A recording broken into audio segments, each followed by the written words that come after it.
Hey, what's going on, guys? Welcome back to The Last Viking TV. Now, we're going to be discussing the Feds are close to a liquidity trap, and what does that mean for cryptocurrencies? Now, if you're not familiar with what cryptocurrencies are, this is going to be regarding like Bitcoin, Ethereum, um, Binance Coin, cryptocurrencies like that. If you are into stocks and trading and you have a 401k and you're into stock markets, this would be negatively impacting your position in stocks because the stock market is currently working with fiat currency only, which is government issued currency.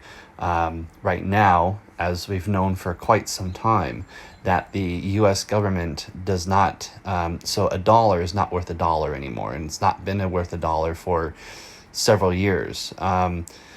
Couple, maybe 50, 60 years now. And so, with that being said, your dollar, your $1, even though it says a one on it, it says that it's backed by the government treasury. Whenever it says backed by a government treasury, which is on every dollar or $20 or $10 or $50 or $100, the government is saying that they have enough gold in their reserve to back that up. That is the only reason why your $1 is worth $1. Okay, that's the truth. So now, keep that in mind, and we're gonna go ahead and read on. So this is according to Forbes.com magazine.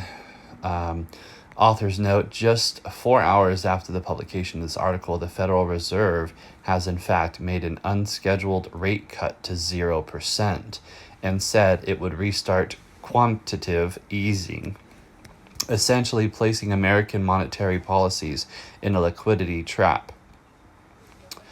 Using a crypto-enabled browser, unlock ad-free articles on Forbes with crypto. Okay, so a liquidity trap is perhaps the best summed up in this little quote by Paul Krugman: a situation in which conventional monetary policies have become impotent because nominal interest rates are at or near zero. A quote that sums up what's happening with US and generally monetary policies around the world. When nominal interest rates targeting the preferred mechanisms of central banks, including the Federal Reserve, near zero, monetary policies can no longer move the needle effectively. You can't really go to a negative number without there being an unforeseen consequence, though certainly there are a few central banks who are trying. In response, central banks are neither stuck on the sidelines or they have to resort to a wide array of unconventional monetary policies. Quantitative easing and the addition of financial assets directly to its balance sheet being the tool of choice for Federal Reserve, while the European central banks has already been aggressively working on how to implement negative interest rates. Both are also likely to signal further actions or rate cuts before they take place, and they may even create cash assets without any corresponding entry into the balance sheet. The Fed funds target rates is between 1% to 1.25% now.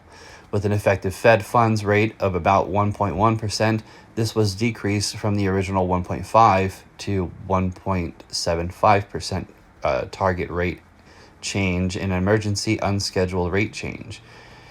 After the worst one-day percentage sell-off of stocks since 2008, since then the Dow Jones has recorded an even worse one-day percent sell-off than any period since 2008.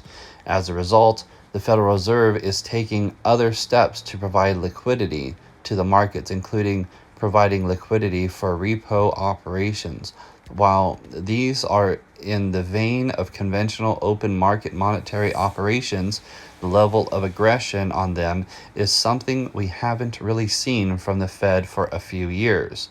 JP Morgan has projected that the Fed will look to lower rates to the 0% to 0.25% range, the lowest since 2015.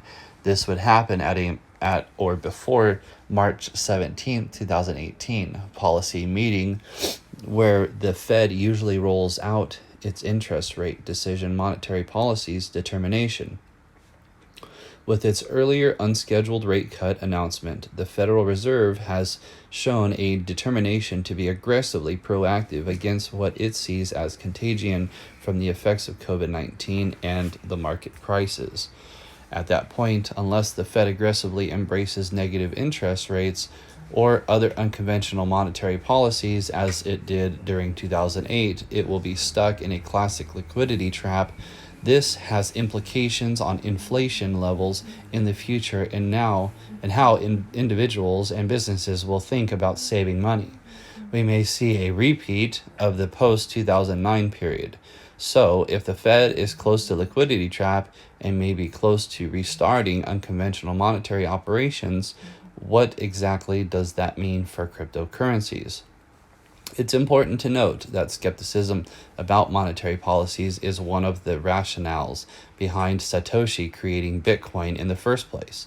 The Genesis block of Bitcoin refers to the brink of a second bailout of banks from the United Kingdom.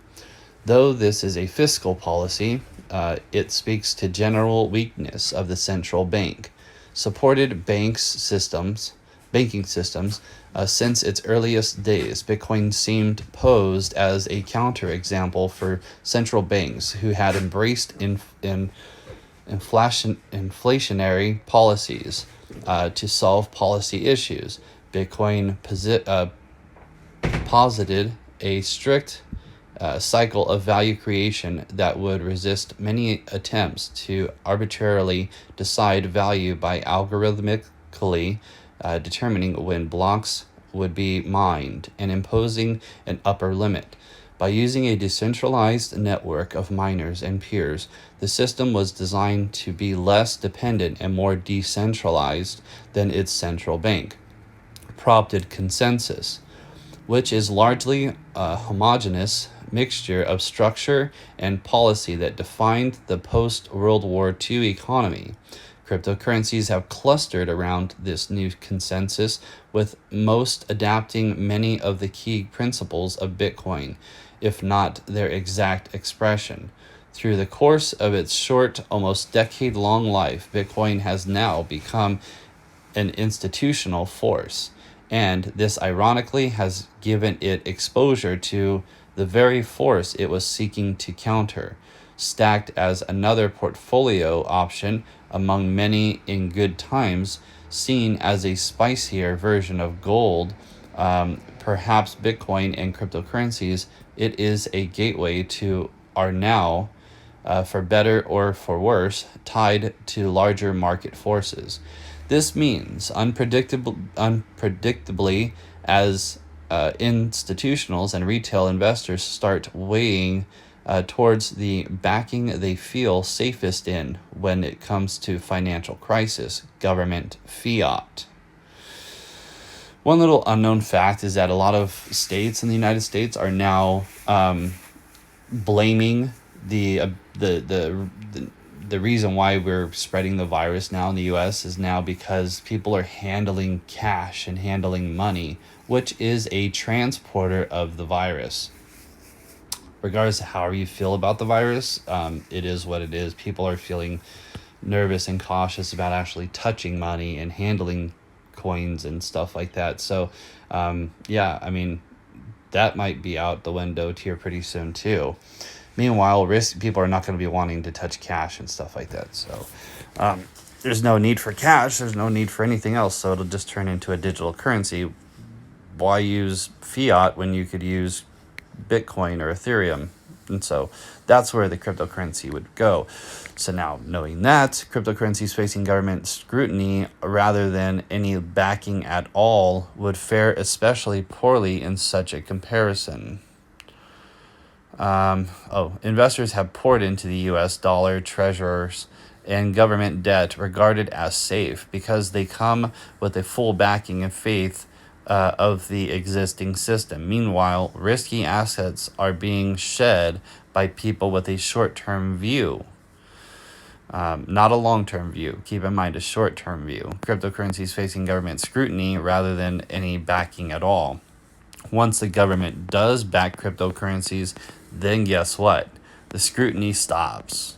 So, in short term, it's likely that cryptocurrency prices will be very volatile and possibly tending to the downside.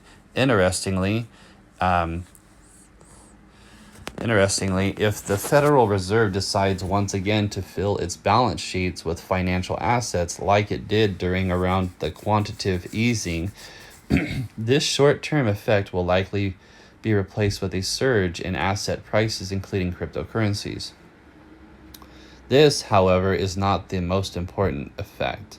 Short-term prices fluctuations will let long-term thinkers fill the gap if they choose, and it's clear, given how central banks are currently reacting, that the conventional financial system is quickly running out of conventional options and is in a precarious spot with a crisis that is not so correlated with monetary policy. This shows the need to store value in a diverse and a heterogeneous way, as a hedge, perhaps, or even as a potential replacement for the vast majority of financial instruments. After all, the COVID-19 pandemic has already forced many to work from home and shown the perils of global crisis treated by individual countries and individual stores of value.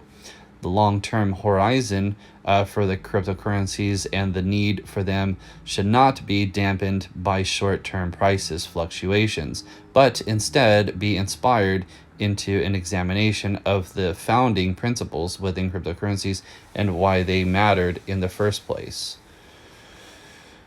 All right. So if this article was informative to you, go ahead and drop a subscribe down below and share the video with other people that are concerned about the same fact. I also go ahead and check out my other videos on my channel. I have a lot of informative videos, especially for the last month or so. I've been doing a lot of informative videos. Prior to that, a lot of personal videos on how I train and athletic competitions, stuff like that, traveling, yada yada yada. So go ahead and check me out, subscribe, and thanks for watching. Until next time, The Last Viking TV is out. I'm pretty sure you're gonna see me around YouTube again, so might as well drop a subscribe. Thanks for watching. Until next time, have a great day.